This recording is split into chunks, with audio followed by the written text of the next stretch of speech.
Hey guys, welcome.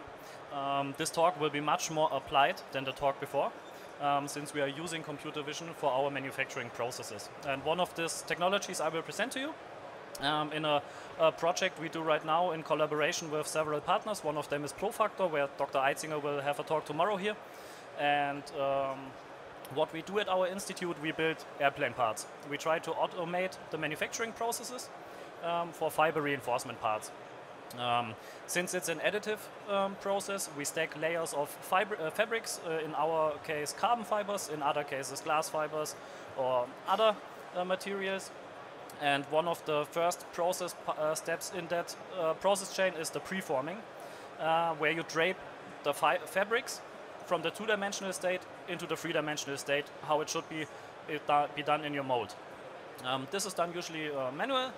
We tried several approaches to automate this process, and right now here we try to focus on the mix between automation and the manual process. So we will try to help the worker in his process, the draping, by delivering him materials, assisting him. Here you can see of our research right now a picture where two robots hold such a cut piece that the worker can do the draping and doesn't have to focus on the rest of it. We do this also by simply using one robot and the worker, and together they transport the materials. And here you see the use cases we have. For us, it's a frame of the aircraft, which is the circumferential reinforcement.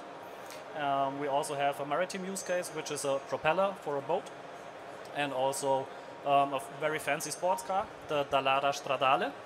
And there were a lot of discussions on how we do the process, how do the robots execute their movements, or how is the quality assurance done, how is the draping and fixation, but there were never a question on how we pick up these plies from wherever they get delivered, since where you pick the plies defines where you place them, since they don't change the location on the gripper during manipulation. So we introduced a new system, which we already developed at the German Aerospace Center. It's a rather standard industrial camera with some polarization filters on them, a red flash that's good for reflections of the carbon fibers. And you see in the corners of this image here these markers. They are calibrated to the robot and to the camera, and then we detect the cut pieces by a rotation and template matching where they lie on the table, and then the robot also knows where this ply is lying due to these markers.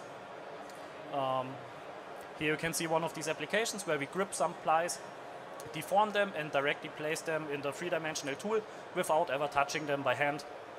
And everything is done by machines, which is good for repeatability and good for the material, because they are very fragile, and if you touch them by hand, you really destroy them really fast. So this already works really nice, but this is focused on dry carbon fibers.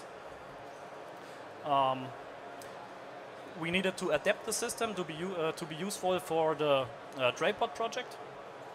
This whole system was encapsulated software with a manufacturing execution system where everything is planned and organized. We used the camera mounted on the robot, and also we used a flash. But in this human-machine interaction scenario, there may be difficulties with this setup. And therefore we needed to change some stuff, which is we need to modularize the software that we only can use the computer vision part of it, implement some stuff we need for our scenario, mainly MQTT, and which I will explain later why we did that. We needed to use a color camera. So far we only used monochrome cameras, now we needed a color camera. Also using ambient light and camera calibration with stationary cameras that are not mounted on the robot.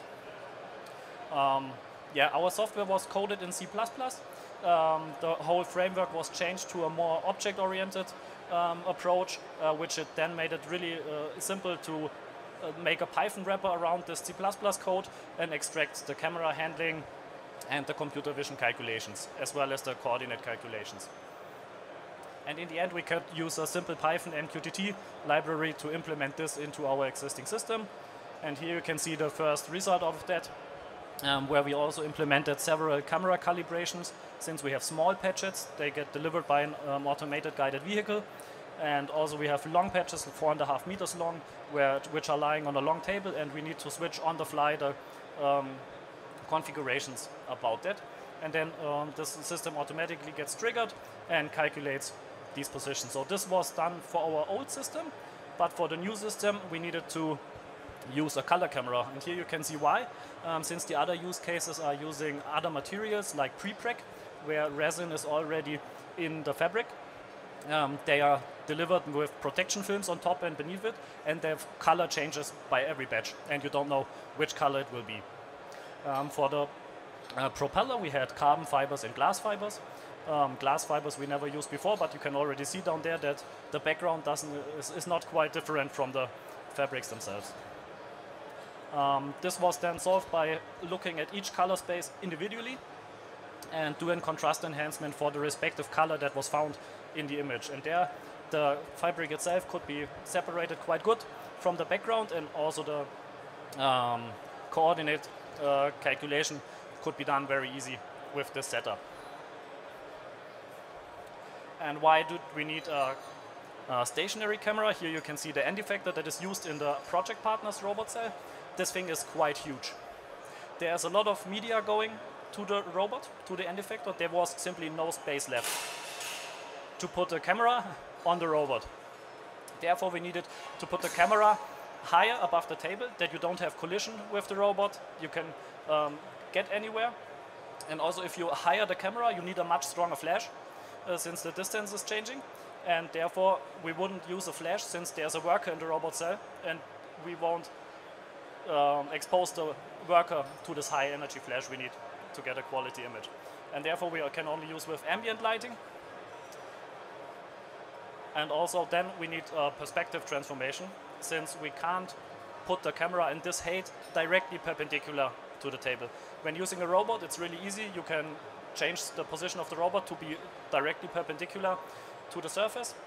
So perspective transformation was done, and you can see in the image directly that these red squares, they are the same, and with the transformation the final image is quite good calibrated and rectified. And this is needed for our cut piece localization, since we use pattern matching, and the pattern is in 2D, and to have the same sizes we need perpendicular to the cut piece to have the same area we are looking for. And then we tried it out, and we detected several materials, and you can already see here that the ply isn't very uniform. It has like cutouts to measure fiber angles on the cut piece. It's wrinkly, it's reflecting heavily, but with the contrast enhancements we could do with the color camera, it was really easy to now also detect like these parts. And how this is looking then during the process, here you can see how one worker is transporting the fabric from the table where it was gripped to the mold. And here it's especially important to grip it correctly, since the pre-preg is already sticky, and as soon as you touch the surface the first time, it's placed. You can't change it really. So the first lamination point needs to be really precise, and that's what we could establish really nice with the system, because we continually grab the cut piece on the correct position. So to sum this up, like told, this was a much more applied talk about computer vision, but without the system it would be really difficult to handle these materials in a precise way. The pre-pregs aren't that difficult to handle because you can touch them with the protective films on, but the dry carbon fibers and glass fibers, if you touch them after they have been cut, they lose fibers all over the place, and you have to be really careful with transporting them. So getting rid of fragile pre-draping parts on the table to grip it, we now can simply use the computer vision to detect the cut piece, send these coordinates into the system, and then the underneath lying manufacturing execution system tells the robot to grip it and to place it together with the worker in the mold. And also this approach now with like helping the worker in his task is much more sufficient than automating this process completely, since humans have rather nice tools in terms of hands.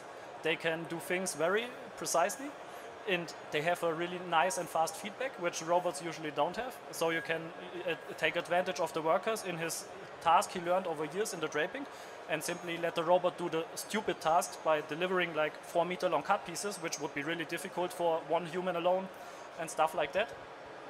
And yeah, if you have any questions about this system, please ask me and I will guide you to the expert on computer vision, which is my boss, Alphonse. He developed this whole system. I'm more on the applied side of this. I know everything about the rest of the process. So if you have any questions about this technology, just contact me and I will forward you to my colleagues. So if you have questions now, please feel free.